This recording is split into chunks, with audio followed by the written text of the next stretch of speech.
자, 그럼 세 번째로 이제 조선, 단군 왕검의 조선에 대해서 이제 이야기를 하시는데요.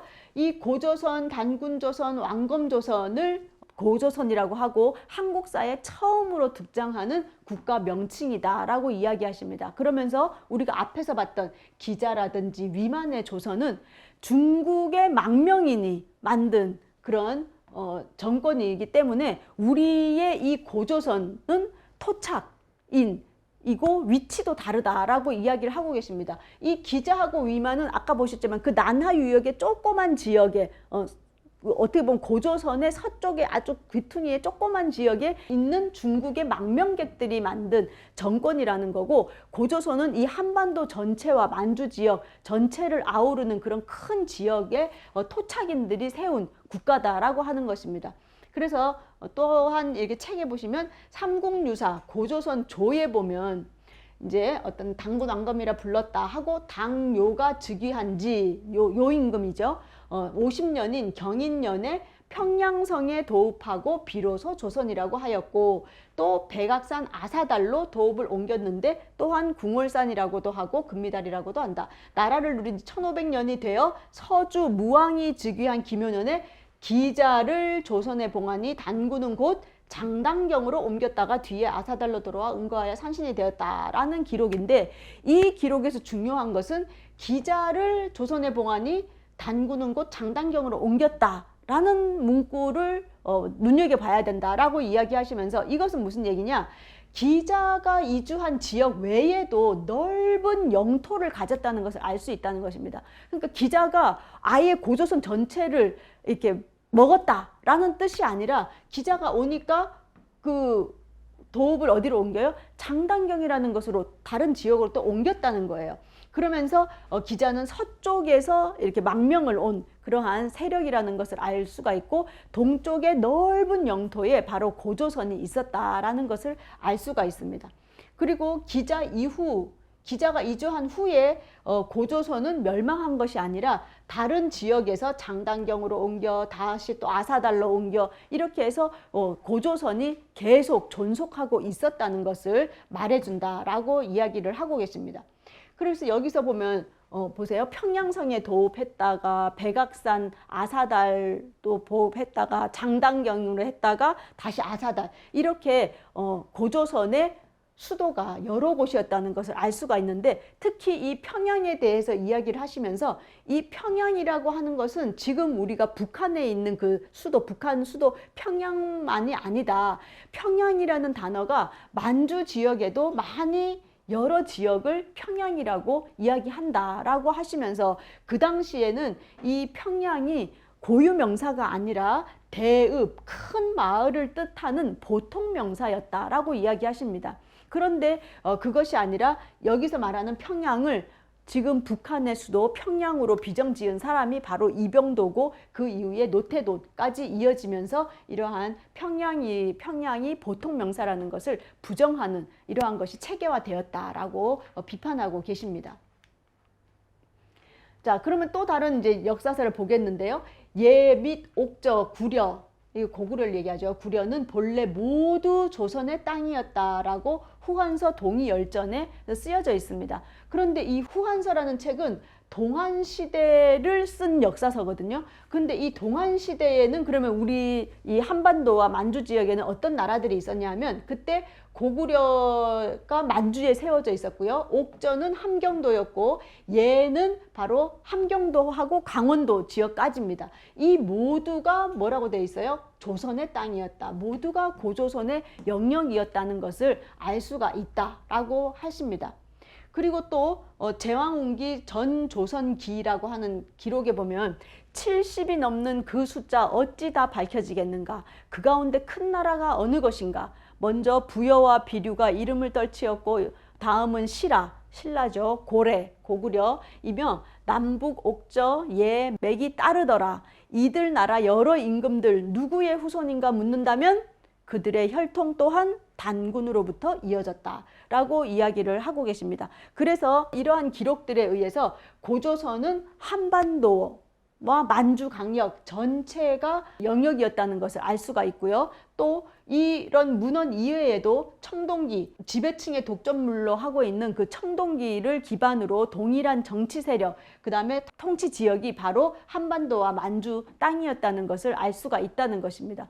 그래서 비파형 동검은 난하 서쪽에서부터 만주를 거쳐서 한반도 남부 해안 지역까지 아우르면서 출토가 되기 때문에 이러한 영역이 다 고조선의 영역이었고 그것이 바로 단군 왕검의 조선이다라고 이야기를 하고 계십니다.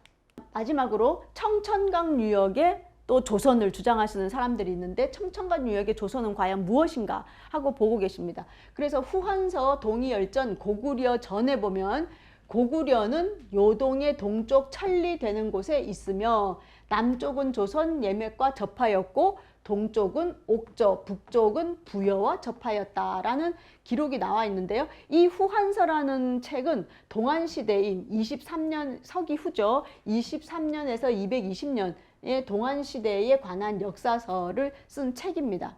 그리고 또 얘는 남쪽은 진안, 북쪽은 고구려, 옥저와 덮하였고 동쪽은 큰 바다에 이르렀는데 지금의 조선 동쪽이 모두 그 땅이다 해서 삼국지 동의전 예전에 보면 이렇게 지금의 조선 동쪽이라는 단어가 또 나와요. 그래서 여기도 조선이 나오고 여기도 조선이 나오는데 이 후한서는 동안시대에도 조선이 있었고 또 이 지금의 조선이라고 했을 때 이 지금은 삼국지가 쓰여진 시대가 언제냐? 바로 서진시대라고 해서 265년에서 317년에 쓴 역사서거든요. 그러니까 이 300년대까지도 지금의 조선이라는 이름이 있었다는 겁니다.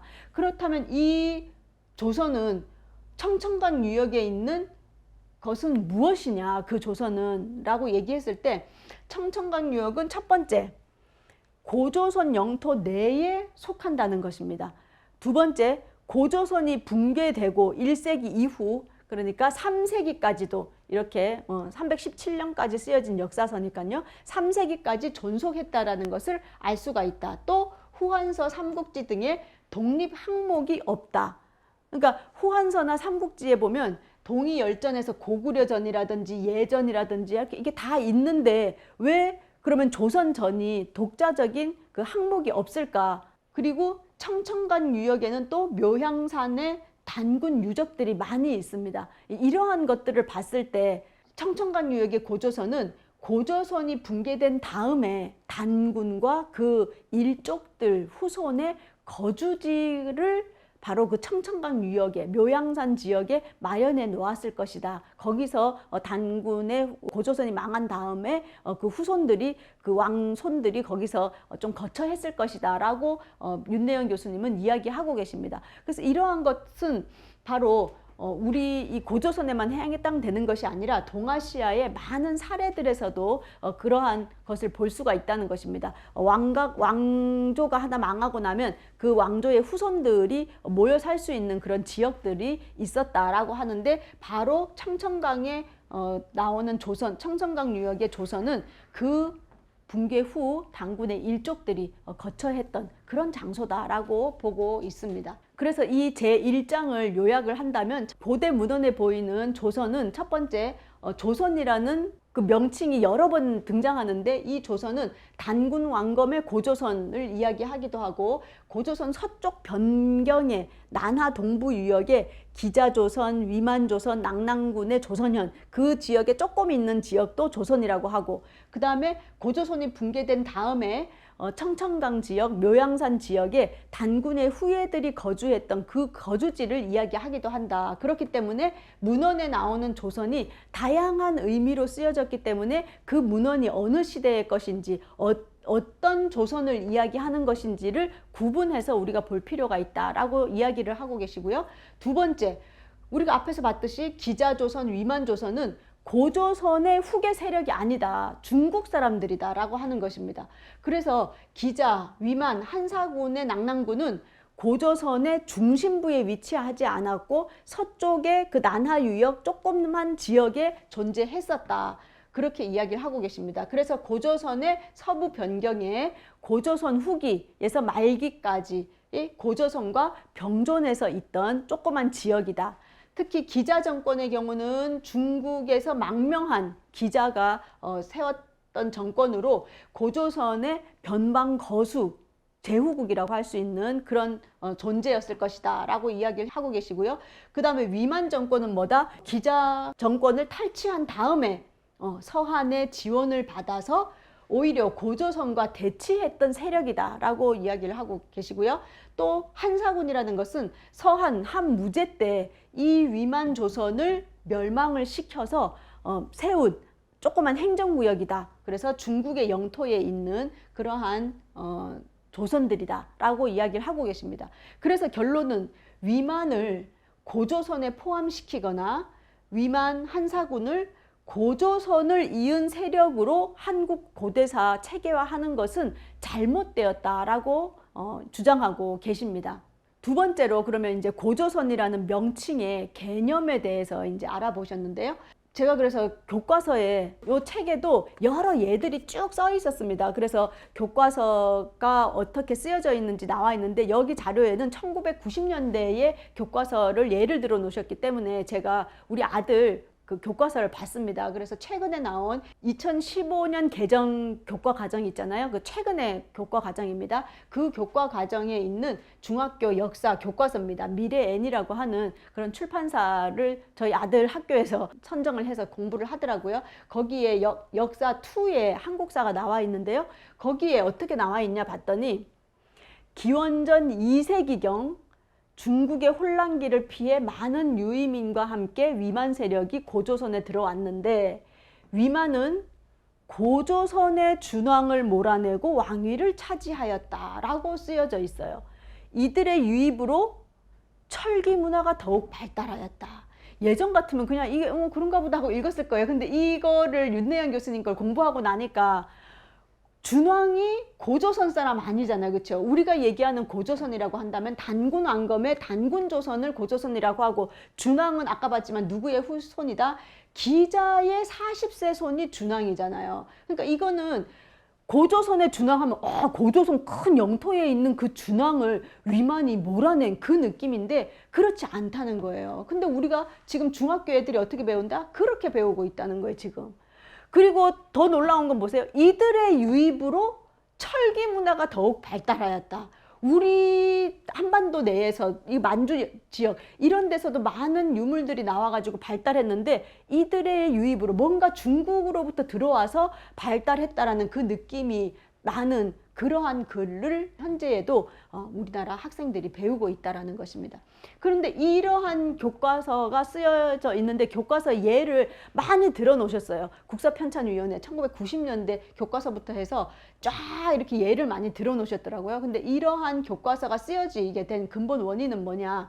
바로 이 책입니다. 이기백의 한국사 실론. 제 책꽂이에도 꽂혀 있어가지고 어제 제가 펼쳐서 아주 세세하게 봤어요. 옛날에 막 다 줄 꺼놓은 게 있더라고요. 이 책에도 똑같이 이러한 고조선의 준왕에 대한 이야기가 나와 있습니다. 그리고 이 한국사 실론은 1967년에 처음 만들어졌어요. 그리고 나중에 한글판으로 되고 이제 이 책은 제가 가지고 있는 책은 2015년 책이었는데 이게 25세 그때까지 25세를 찍었어요. 25세를 그러니까 다 꽂혀 있는 거예요. 지금 우리나라 역사 공부한다는 사람들 책꽂이에 이 책에 이렇게 나와 있고 그 외에 한우군, 변태서, 또 이종욱, 천관우, 한국사특강편찬위원회, 한국영화 이런 모든 책에 다 이렇게 나와 있다는 것입니다. 특히 이종욱 이 사람 책 보면 뭐라고 나와 있냐면 그 환웅족, 그 다음에 곰, 호랑이족 뭐 이런 거 있잖아요. 중국 사람이다 이렇게까지 나와 있어요. 끝내주는 사람이 나타났어요. 이종욱. 그래서 이렇게 우리 고조선이 이렇게 잘못돼가고 있다. 그래서 한국사실론 제가 어제 펴본 김에 이 위만조선 이 지리를 어떻게 비정했나 하고 제가 또 찾아봤잖아요. 이렇게 돼 있더라고요. 위만조선이 여기에 들어와 있어. 그러니까 아까 위만조선이 진나라로 뭐 남쪽으로 내려왔다 하는 얘기가 이거예요. 원래 위만조선 어디 있었어? 위만조선 이쪽에 있고 진이 여기 있어서 동쪽으로 이동했다. 그 기록이 맞는 건데 아닌데 위만조선 여기고 진 여기잖아. 그러면은 동쪽이 아니고 남쪽이지. 오타 났네. 이렇게 했다는 거예요. 여기 위만조선 이렇게 만들어 놨어. 그리고 봤더니 그 다음에 이제 낙랑군 여기 이제 딱 이렇게 해놓고 그래서 우리 아들 교과서를 또 봤죠. 중학교 교과서 어떻게 나왔나 했더니 이렇게 나와 있어요. 아니 굳이 왜 이거를 낙랑군 하나를 여기다가 대동강에다 딱 해놓은 이 지도를 2022년 우리 중학생들이 배우고 있는 교과서에 이걸 이렇게 굳이 표현한 이유가 뭐냐. 정말 열불나지 않을 수가 없었습니다. 교과서가 이렇게 돼 있다는 거예요. 그래서 제가 한국사 실론 그걸 검색해 봤어요. 네이버에 검색했더니 사전에 어떤 사전? 한국민족문화 대백과 우리 제일 많이 보잖아요. 이거하고 두산하고 보잖아요. 여기 이거 누가 쓴 거예요? 한국학중앙연구원에서 쓴 책입니다.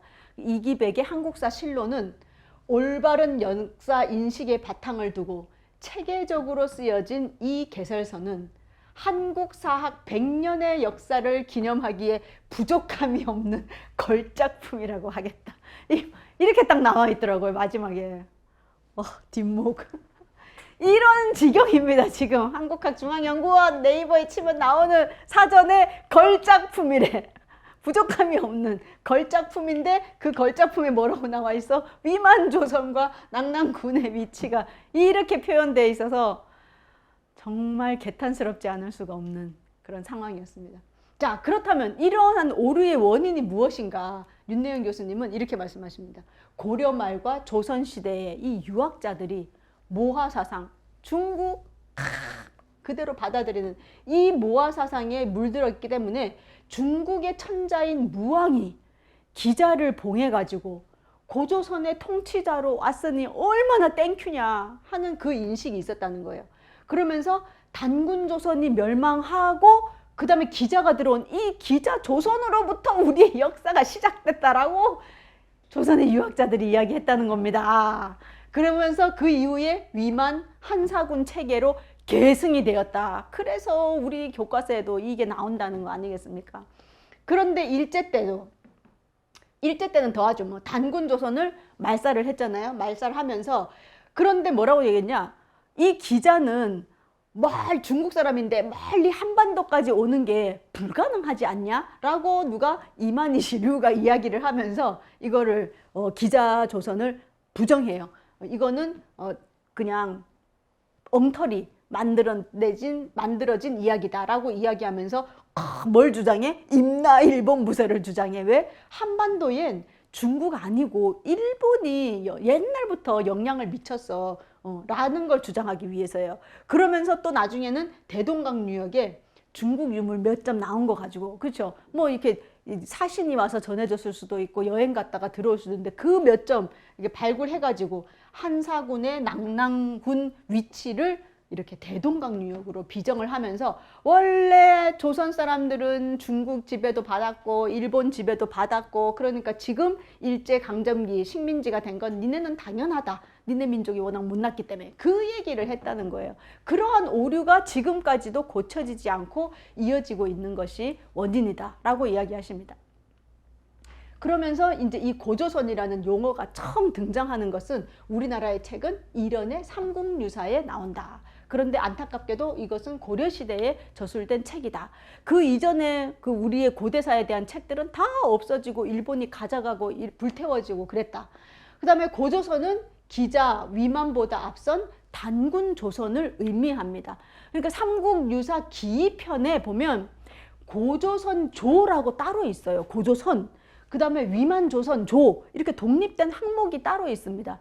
그러니까 나중에 이성계가 만든 그 조선과 구분해서 옛 고자를 써서 고조선이다 라고 한 게 아니고 이거 이련의 삼국유사는 그 이성계가 나라를 만들기 전에 고려시대에 이미 저술되었을 때 고조선이라는 단어가 있었다는 거예요. 근데 이 고조선조에 보면 나라 이름을 조선이라고 한다라고 되어 있는데 왜 고자를 붙였냐? 위만조선과 다른 것을 나타내기 위해서 고조선이라고 붙였다는 것입니다. 그래서 고조선조, 위만조선조 따로 있었다. 그래서 단군조선만을 고조선이라고 이야기했습니다. 고려시대만 해도 이런의 삼국유사에 의하면. 자, 그렇다면 이 조선이라는 국명인 어디서부터 시작이 되었냐? 왜 조선이냐? 할 때 여러 학자들의 이야기가 있었는데요. 안정복의 동사 강목에 의하면 선비의 동쪽에 있었다라고 해서 조선이다. 또 신채호라든지 정인보는 만주 원류고에 의하면 숙신이라고 불리웠는데 만주어로는 주신이라고 하고 그것이 바로 조선이다. 이렇게 이야기를 하셨고요. 또 양주동 선생, 국어학자 양주동 선생은 발세, 밝은 땅 이 말이죠. 발세의 이두 표현이다. 그래서 밝을 조, 그 다음에 새, 선 이렇게 해가지고 한자화 되면서 이름이 조선으로 바뀌었다. 그래서 이것은 바로 태양을 숭배하는 사상, 그리고 동쪽으로 남쪽으로 우리 민족이 이동했기 때문에 이렇게 조선이라는 밝은 곳을 뜻하는 것이다. 또 이제 마지막으로 이병도는 아사달에서 왔다. 그래서 아사라는 것은 바로 아침을 이야기하고 달은 땅을 이야기하기 때문에 이걸 한자화하면서 조선이라는 이름이 붙여졌다라고 이렇게 국명의 기원을 여러 학자들이 이야기하고 계십니다. 그런데 윤내영 교수님은 이 중에서 이병도의 아사달설이 맞지 않겠나라고 이야기하고 계십니다.